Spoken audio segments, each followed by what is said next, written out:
Ang araw sa inyong lahat. Dito tayo ngayon sa Buhi. At nagbisita tayo kay Maderes.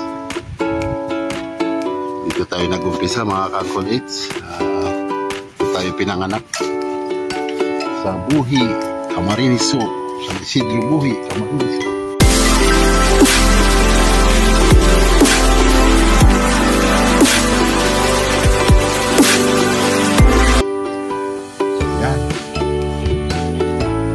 Palay, kaso yung bata pa bukas daw sila magpapaani.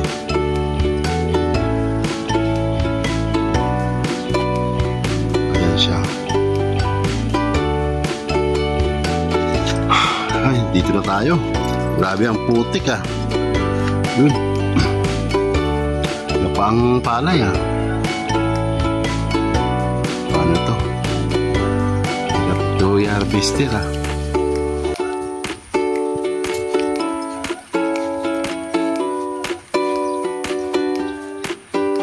Dito na tayo sa nating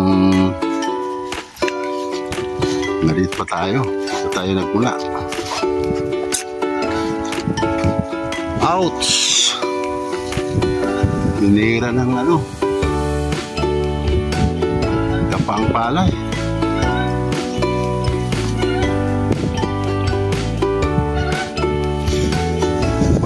Papanin na bukas si Maderes. Nanay ko bukas. Kaso ang hirap nito. Aanihin nila. Nakatapa ang palay. Iba oh. Ang hirap nito ah. Aanihin.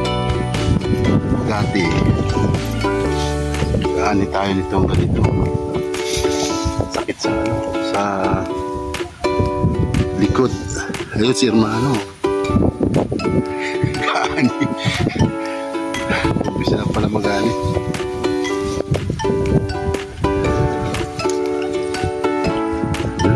Wala si Mario ulit, nandito.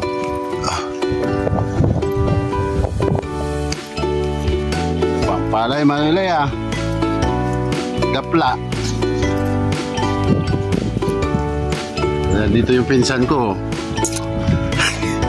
Nagpapahinga. Kabidyo tayo. Dito tayo sa dati nating ano, papagawang manukan na wala ng bubong. Wala na yung ano natin, napagawasan ng manukan. Tinira ng bagyo. Wala ng bubong. Yan, puro poste na lang baga to. Bukas pa sila magpapaani, sila si mama.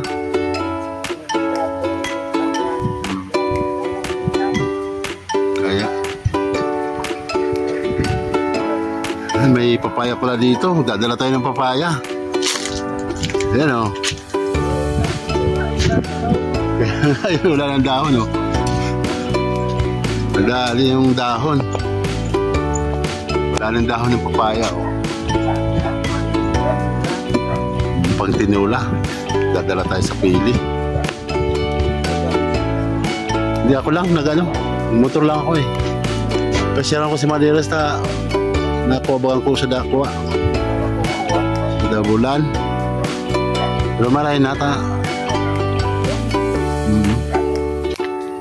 Ito mga ka-uncle-age, dati ko pinatayo ito, gagawing manukan, kaso hindi natuloy.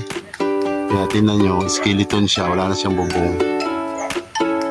Yan. Hindi natin ano, na pagpatuloy ng ano, manukan.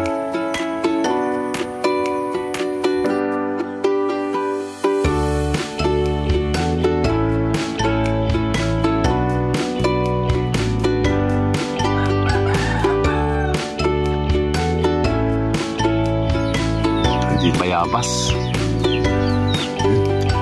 Hinog na.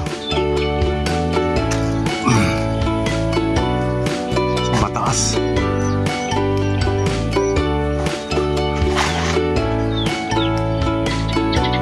Hinog pa eh.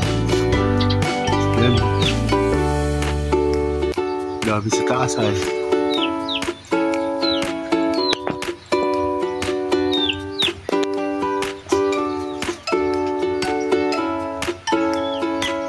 Paano natin kukunin yan? Hapong kaas. Up.